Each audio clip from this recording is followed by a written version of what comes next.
Thanks for tuning in today. I'd love to begin a conversation with you about how to mitigate America's achievement gap by creating a mathematical mindset.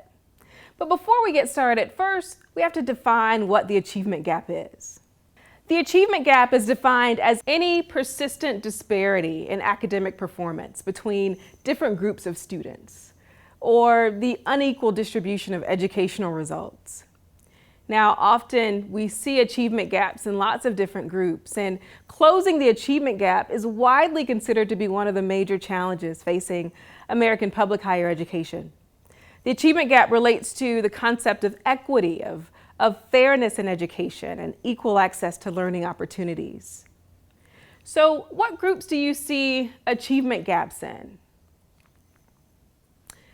Well, perhaps the most common group that you observe achievement gaps in are maybe American students versus students from other countries, or women versus men, or majority students versus minority students. We often see high performance among Asian and white Americans versus Hispanic and African Americans. You also see achievement gaps sometimes between able students or disabled students. Or even those who are native English speakers versus non-native English speakers. Across the gamut in our higher education system, we see these achievement gaps, and they often show up in the field of mathematics quite frequently.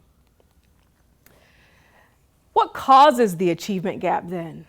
Right? So we see these differences among our students. What do we think the root cause is? Well, believe it or not, the number one issue is poverty in America. Is highly correlated with performance of low-performing and high-performing groups. Secondly, often minority status causes that, maybe stereotype threat or ethnic biases. We also see causes that relate to ineffective teaching and low-quality schools, many of these that tend to be located maybe in the inner city versus suburban schools. There's also a disproportionate representation of minority students in some of the poorest performing schools. So this also leads to achievement gaps that we see in our country. In 2012, there was a study called Generation STEM, and it asked, what do girls say about science, technology, engineering, and mathematics? And in particular, it wanted to know, why is it that girls don't go into these fields? Well, the first thing they said was that teenage girls often don't feel welcome in STEM classrooms and in the mathematics classroom. Secondly, they said that they don't see the connection between what they're learning and what they want to do in real life.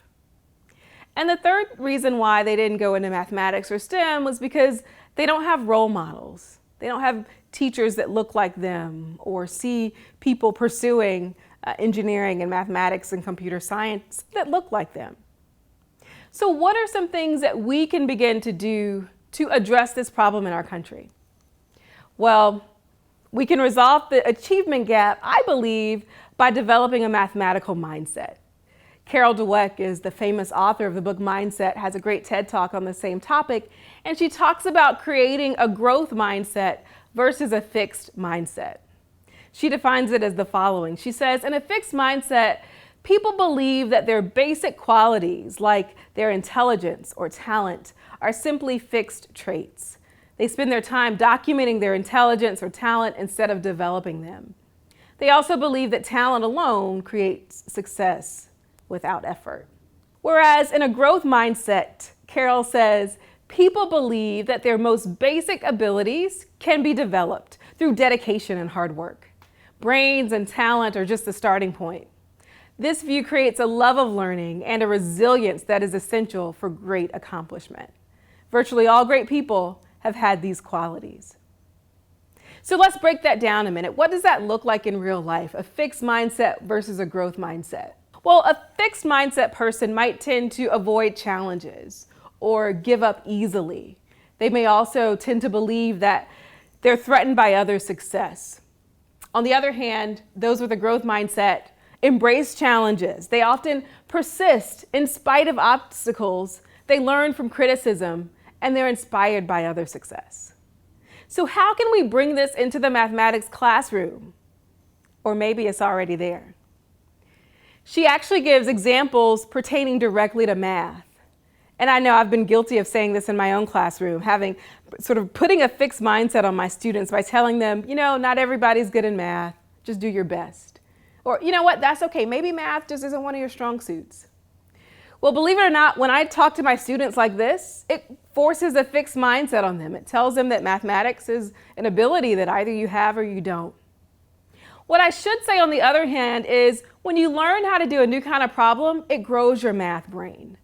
Or if you catch yourself saying, I'm not a good math person, just add the word yet.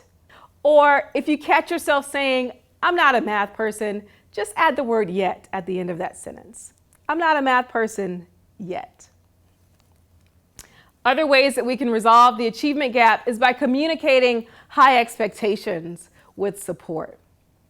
She gives examples of what we as educators can actually say in the classroom. Things like, this is challenging but rewarding.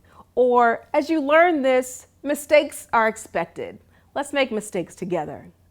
Or even phrases like, be sure to communicate with me your progress so I can provide support to you. It's interesting that in our classroom, many first-generation students don't know that, the office hours are open and they're welcome to come to their professors. I had a student in particular who never came to see me, and at the end of the course, I wondered why he performed so poorly. I said, why didn't you come to office hours? He said, I didn't want to bother you. I'm paid to help you. Come bother me. I want to know. And so just by creating a space in my classroom where I welcome feedback and I welcome students to communicate with me, and intentionally sought out how to encourage folks who might not have been familiar with the college standard on my campus. Clifford Adelman from the U.S. Department of Education did a study in 1999 where he looked at previous data of high school students, and he looked at each of their subjects to see how their subjects were correlated with their success in college, whether they finished college with any degree.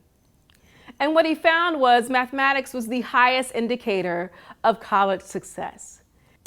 In fact, he found that nearly 46% of students who completed Algebra 2 as their highest level of math graduated with an undergraduate degree. When you look at fields like trigonometry, he saw that almost 65% of those students graduated with a bachelor's degree, and 82% of students that took calculus graduated with a bachelor's degree. So why is that? Why is it just correlated with math? Why not English or physics or any other subject? Why is it that the highest level of math indicated whether you got a degree as an undergraduate student in any subject? Well, I argue that success in mathematics inherently forces you to have a growth mindset. It forces you to embrace those challenges. The more that we can encourage students to pursue mathematics, the more we can invite them to the mathematical table, that we can challenge them, but encourage them and let them know that those challenges are really growing their brain, the better they become overall, the more successful they are in any subject that they choose to pursue. So what can you do?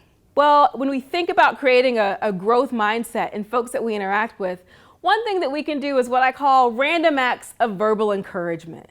By verbally encouraging students to pursue more mathematics, to take challenging courses, but also to support them, we can actually increase student retention and decrease the achievement gap. You can be the one who makes a difference in the life of a student. Thank you.